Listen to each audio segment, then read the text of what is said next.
Welcome back to my podcast. Welcome back to Review by Top Shelf Tammie. That's me, where I review and make book recommendations for you guys to read. Okay, so today is questions and discussions episode of last week, which was a little of this, a little of that. So this will be part two.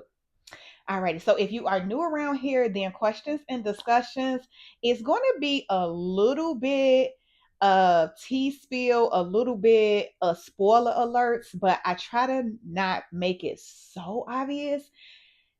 I still try to give you just like a little hints and a little tidbit so you can still read this book and be pleasantly surprised. So I think I did a really good job. So we are going to jump right on into it. And I hope you did your homework. I hope you read one of these books. I hope you liked them just as much as I did. Alrighty. So jumping right in. Okay. So the first book that I did last week was The Coldest Secret Ever by India Ray. I gave this book a 4.25. I really did like this book. If you read it and did your homework, then you know by now we have a plot twist in this book.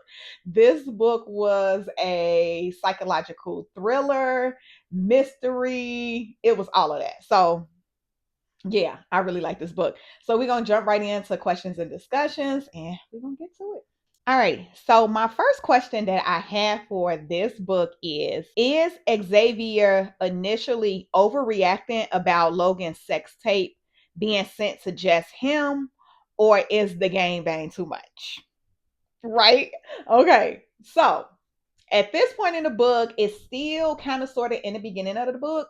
And what is going on is Xavier, he is Logan's husband, and somebody has anonymously sent him a video of Logan and a gangbang. Four guys and her.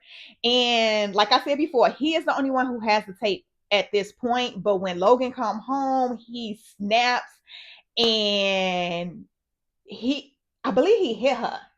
I believe he hit her this time. So he is like super duper upset about the sex tape.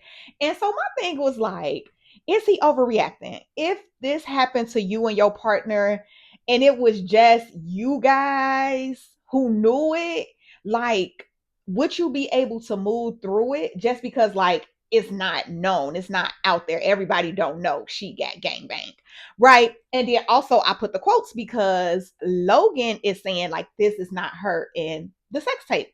So that's why I also asked, is he overreacting? Because one, your wife, somebody you're supposed to trust, is saying this is not her. He did not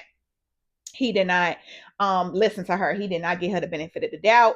He like just jumped down her throat, was basically like the marriage is over, use a hoe, how can you do this to me? And then he hit her. So I feel like it was a little much for this to be like the first indiscretion in a marriage. So I don't know, I was trying to give my girl Logan like a little bit in there, but do y'all agree with me on that one? I don't know if he overreacted.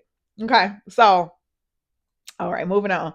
All right. So my next question is Lola's anger justified towards Logan? So in this part of the book, we have met Lola. So she is Logan's twin sister, and she is the one who was not adopted by the aunt. She has had a hard life. She has been through sexual abuse. She has just had like a really rough life. But she is angry with Logan because she feels like Logan has had the life that she deserved and she wants. So she is there to like blow up Logan's life. So I was like, is this anger justified? No. I don't think it was justified towards Logan at this point. And I'm gonna leave that question right there. Okay. I just wanted to mention Lola because I don't want y'all to be like, I told you she was the main character and then I didn't talk about her in questions and discussions. But yeah, she unhinged. Okay. So my next question was, would you believe Logan or reacted the way Harlem reacted when I think the breaking point for her was in the hospital when Logan was there for being attacked. Okay. So just a little bit more backstory, but not too much spoiler alert. I'm still not trying to give it all away. But at this point, Logan is attacked She is not raped, but it was like an attempted sexual assault towards her. So she goes to the hospital and they are running a test on her. The detective comes to like investigate, of course, because this is a crime. But at this point, everybody is looking at Logan like, why is you messing your life up? You making all these stories up. And my thing was, if this was your best friend at this point in the book, do you think that you would have believed her? Um, for me, I feel like not in this situation, not in a hospital situation, because it was a lot of evidence that was disproving what she was saying. But I do feel like up until then, Harlem did have her back a lot. So I'm teetering on that one. Oh my god. Okay. So and I'm still not trying to give it away. Okay. So moving on. Why is Xavier at Logan's therapist office? Okay. I thought that was a red flag. At this point, we have Lola following Xavier, which is the sister, and she sees him at Logan's therapist office. I knew this was an automatic red flag, because if this lady is in therapy and her husband is there behind her back, it's so many avenues and so many different ways like this was wrong. I did not guess the correct answer for this question when I wrote it, because like as I told you guys, I'm always writing the questions like as I'm reading, so I don't know. So I would tell you my original guess was that he was there to pay the therapist to kind of screw with Logan. My guess was not right. I won't tell you what the real reason was. You got to read the book. No, not too many spoiler alerts. So, like I said, my guess was wrong. Yeah. Okay. Moving on. Oh, the next one. This is a question and like a discussion. It's a lot with this next one, but I was just like, oh, red flag, six flags. Logan's aunt lying to the biological dad about Logan dying. So at this point in the book, with everything that's going on, Logan has hired a private detective, and she wants to try to find Lola as soon as possible, because if you are reading this part in the book, Lola has done a lot of stuff to Logan to mess up her life, and she was just like, you know what? The police is not helping me. Nobody's believing me. Let me get a private investigator. So the private investigator actually finds her dad. She goes see her dad, and her dad was basically like, you know, me and your mama, we was out here on drugs real bad. I don't know about neither one of y'all, like you, the twin, nobody, because your aunt who actually adopted you told me that you died in a hospital. So the biological dad does not know anything about Logan. So with that being said, that raised red flags to me with the aunt. Now, one of the things that Logan is dealing with is her childhood best friend went missing when they were kids and was later found murdered. And her childhood best friend, they used to compete against each other in pageants. So that made me think like her auntie has something to do with the baby's death. I want to say I think I put her name in here. I think her name was Leah. But it made me feel like she may have had something to do with the death, because I feel like if you shady enough to lie about Logan dying to keep her for whatever benefits you tried to keep her from, like it makes me feel like I don't know, lady. It just makes me feel like I don't really trust her. So that's what I was thinking. She just gave me a lot of she gave me a lot of red flags on her. So she was definitely like a suspect in the childhood friend disappearing.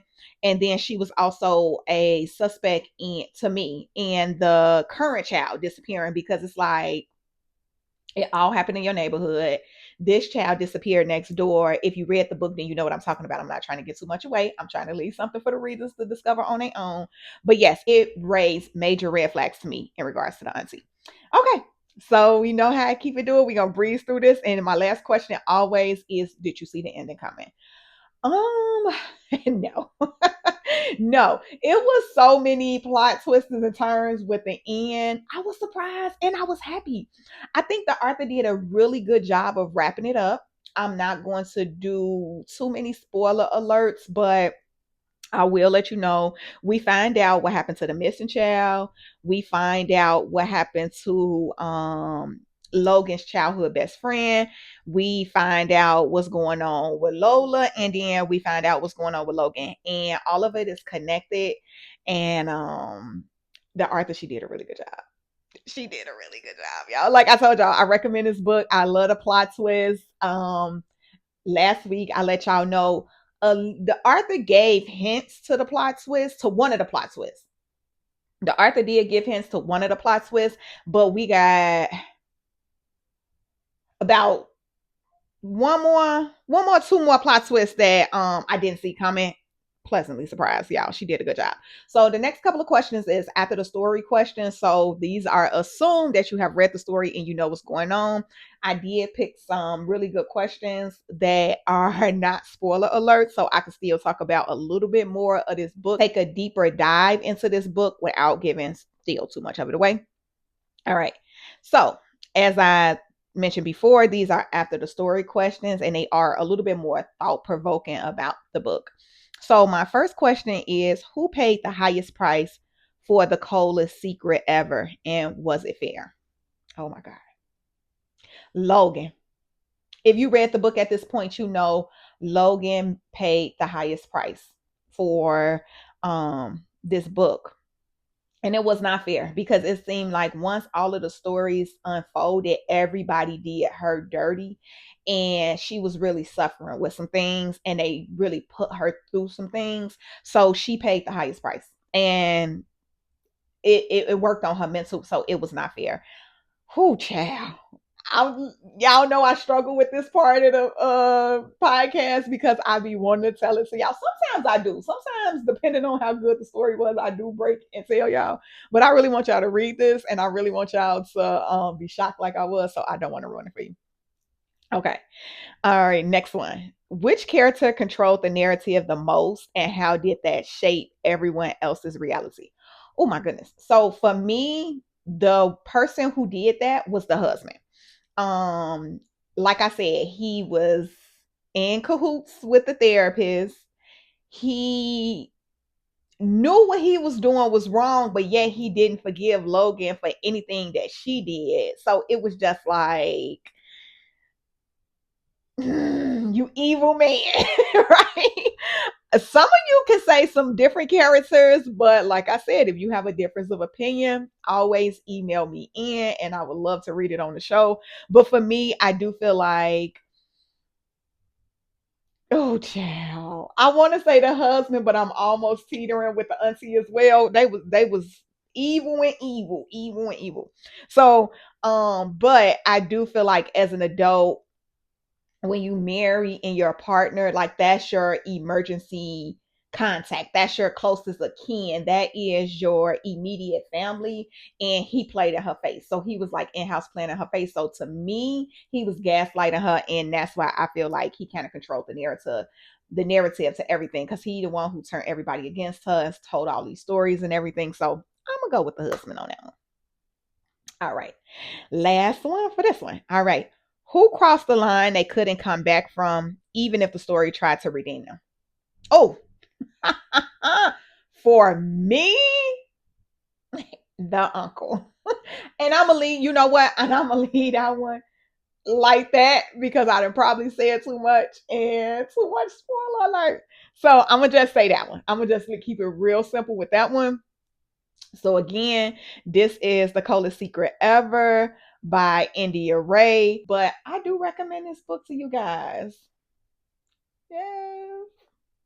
Alrighty, guys. So jumping right into All Eyes on Havoc, Unhinged Romance by Kelly Marie. This is going to be questions and discussion. All right. Oh, now, so This book, I gave it a 4.5, and I will tell you again a little bit at the end why I did. Because it was some things that I mentioned in the review that I didn't want to give the too much of the story away at that point, but I'll mention it now. Okay. Well, a little bit later on in the questions. But okay, jumping right in. So my first question was, why does Ocean hate Kyrie so much? Uh so at this point in the story, we have learned that Kyrie and her family is kind of lower level in the secret society, and then Ocean is a little bit, just a little bit further up, but she is above Kyrie enough to where she can bully her and cause her trouble. I have no idea why Ocean hates her so much, other than the book has told us that Kyrie is really pretty. She gets a lot of the guys' attention. So I was thinking like maybe they had beef, or maybe Ocean had a secret beef or something with like Kyrie in high school or something like that. But it was obsessive hate. It was a lot. So yeah. So like I said, at this point in the book, we know Kyrie is like low level in a secret society. Ocean is a little bit above her, and basically she know that Kyrie can't retaliate or fight back, so she's just taking advantage of it and just being a big ass bully. So okay, yeah.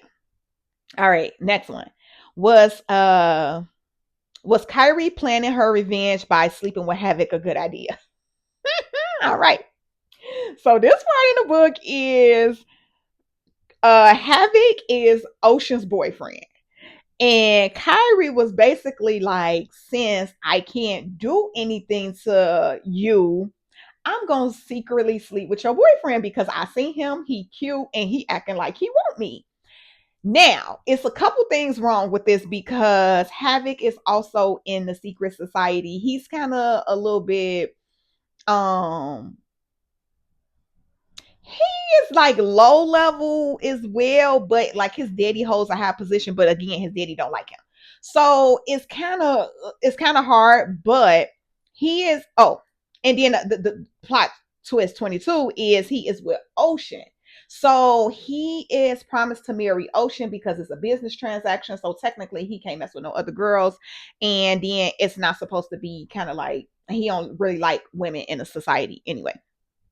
So I don't know if this was for the sake of the book. This was the best plan for her to get her revenge on Ocean, because it was kind of like, oh, I just remember something. I'm not gonna tell y'all, but it's a twist to Havoc and Ocean's intimacy in that relationship. And so I think this actually, yeah, it was a good idea for her to plan this route. Like Kyrie didn't know this, but yeah, it was a good idea to go this route. Okay, so next question.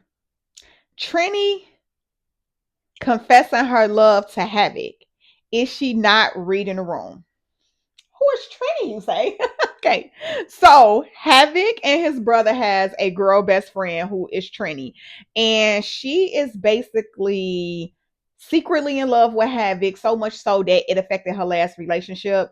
And so when Havoc starts sneaking around with Kyrie, Trini gets jealous and she automatically sees the connection that Havoc and Kyrie has, and she know that this is different than the connection that Havoc and Ocean has. So she like, I need to hurry up and tell this man how I feel, because if I don't tell him how I feel, he might go ahead and like really be with her, and then I'm gonna be asked out, and then also I'm gonna tell him how I feel because I think he feel the same way. That's the reason why he never took his relationship further with Ocean. Now it's some catch 22s with Ocean and Havoc relationship, but like I said, you got to read the book. I'm not gonna spoiler alert that part for you. But yes, she was not reading the room. She decides to confess her love for him, and she basically like, Havoc, I love you, and he like, I love you too. So he does not get that she loves him in a romantic way, and he responds back like in a friendship way, and she is just like heartbroken about that.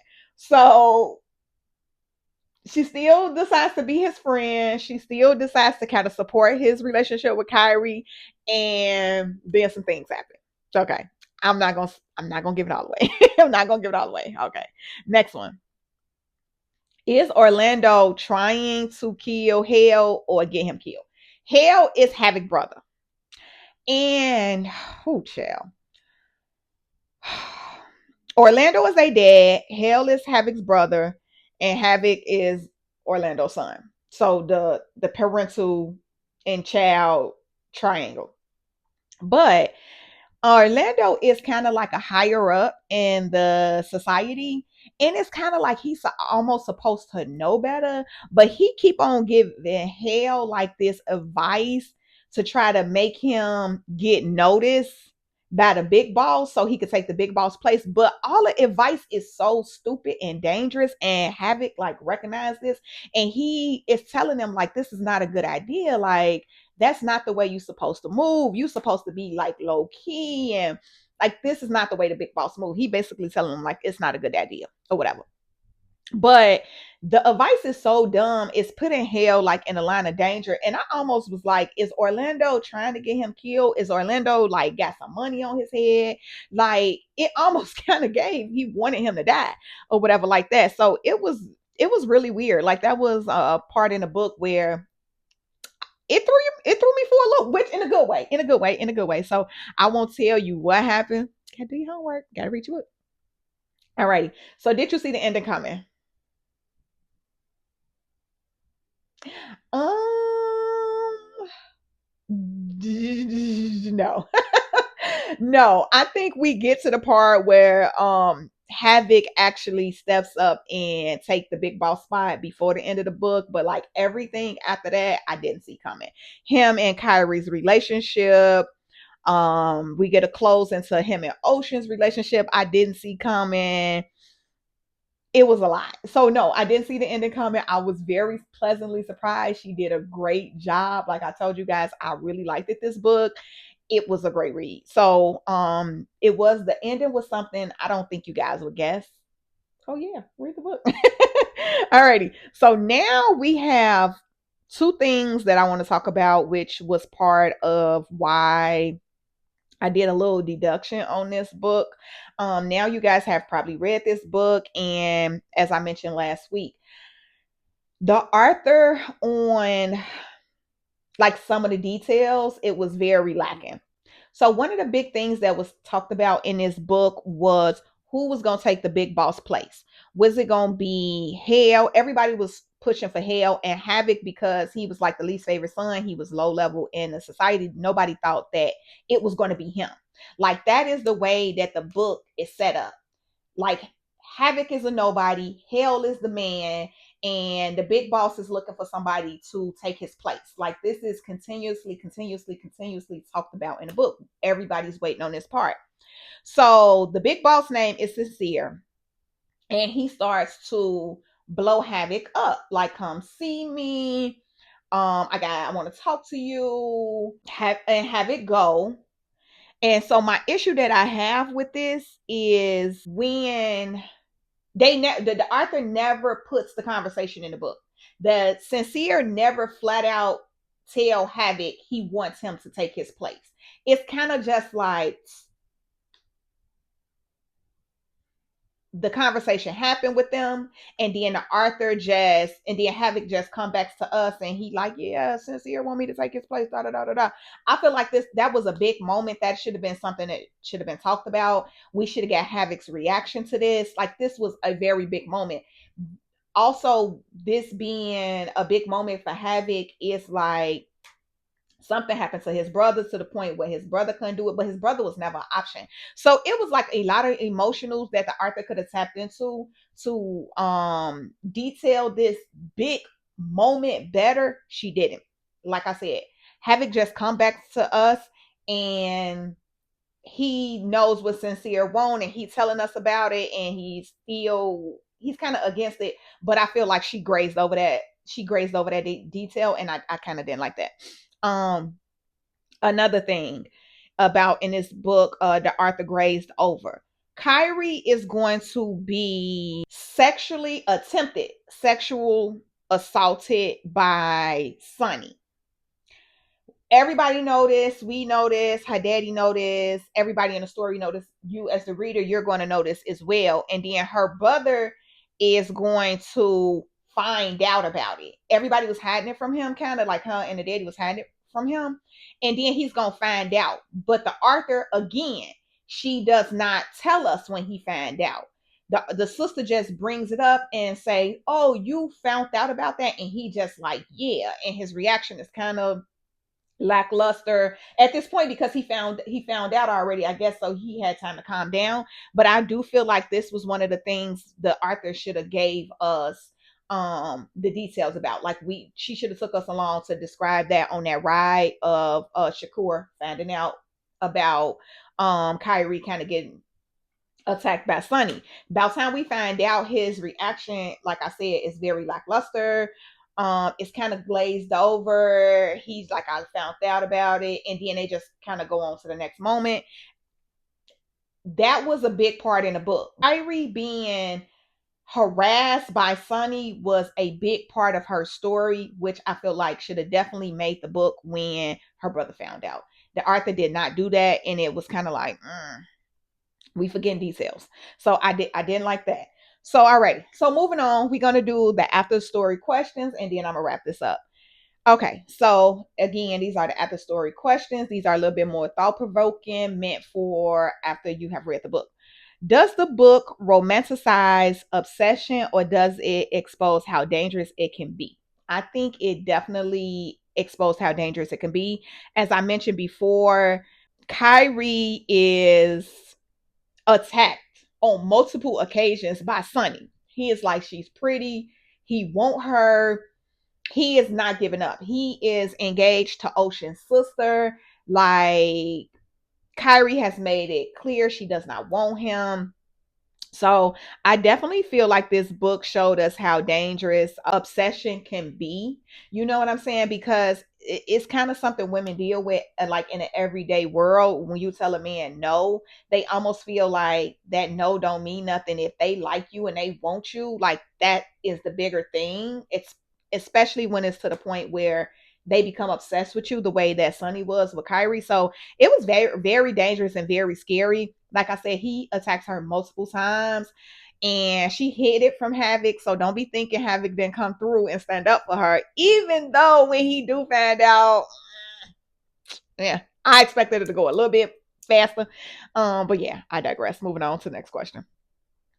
All right. Can a relationship that starts in imbalance ever become healthy, or is the damage already done? Oh, I like this question. And I think we get two examples of this question in the book. We have Ocean and Havoc's relationship. And I think that is the one of the relationships that started imbalanced. I don't want to give it all away. I don't want to give it all away. I'm trying to keep it a little secret to you guys. I don't want to be a spoiler alert. But this is one of the relationships that started an imbalance. And Ocean comes into this relationship and she has a fucked up past, and Havoc is basically like he can't move past it. You know what I'm saying? So that's the imbalance in their relationship in the beginning. And that is an example of like a very heavy imbalance. And then I'm gonna say the relationship that Havoc has with Kyrie. She got with him on some revenge.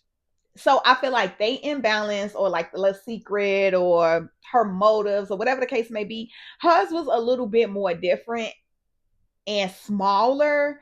So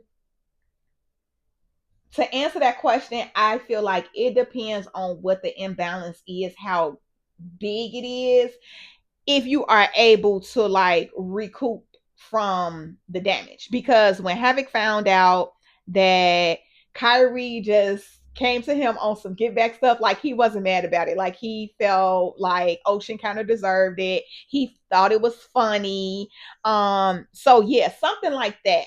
It can move into like a healthy relationship. But the relationship that Ocean and Havoc had, baby girl had a past. It wasn't no coming back from that. Like the imbalance was too great there. I don't think it was no way for them to find like a common healthy ground. If you read the book, then you know. If you have not read the book, then you need to find out. Read the book. So yeah, it just depends on what it is. All right, last one, guys. If Havoc was stripped of his influence and reputation, who would he be? I like this question. He would still be Havoc. He would still be Havoc. I think that Havoc is one of those guys who is just um very strong in his manhood. That he is the type that if I lose it, I could get it back. He's the type that if you don't respect me, I'm gonna make you respect me. So, like, if he lost his influence and his reputation, he could get it back. So, yeah, he was a strong character. He was a nice guy, sexy guy. Yeah, I like this book. So, my final thoughts on this book, the two things that I feel like the author kind of grazed over, I feel like should have been in the book. For the most part, we are going to get some sexy sex in this book. Yes. And a very well written story besides the two things that I mentioned.